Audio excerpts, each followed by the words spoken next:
Hossam El-Hamlawi, a journalist and activist, is standing by in Cairo. Hossam, sorry for interrupting you just a couple of minutes ago, but your comments before we went to William Hague were fairly unequivocal that this is an unprecedented event taking place in Cairo right now. And basically what you're saying is that the people on the streets have had enough. They don't want any more talk. They want the government, the existing government, i.e. the military, to go. Exactly. We don't want just the dissolution of Issam Sharaf's cabinet. We want the Supreme Council of the Armed Forces also to go. The Supreme Council of the Armed Forces are Mubarak's own army generals whom they had been handpicked before Mubarak fell down. They still continue with his policies. They still want to maintain his own regime. They are engineering the transition in a way so as to safeguard their own privileges. That's why they have to go. They are leading the counter-revolution in effect. What do you think is the likelihood of that happening? The SCAF has made some fairly clear moves to isolate itself from any of those demands that you're making. How successful do you think you're going to be?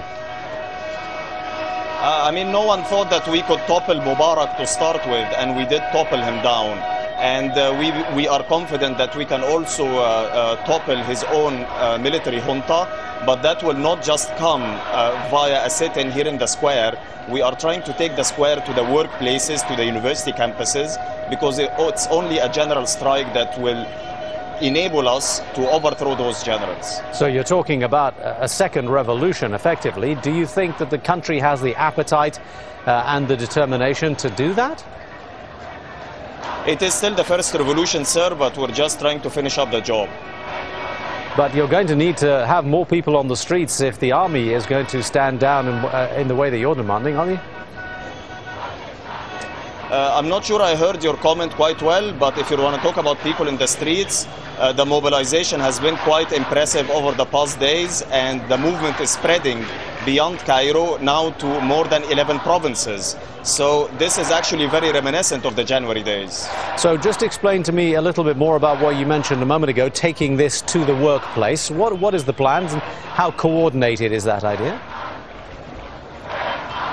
We are trying to spread the word and try to agitate for industrial actions in the workplaces where the activist community has got ties and presence at, because we have learned the lessons of January, which is Mubarak was toppled not by us necessarily in the square, but by a general strike, and that's the only way to topple him. All right, we'll leave it there. Thanks very much indeed for talking to us, Hossam El-Hamlawi in Cairo.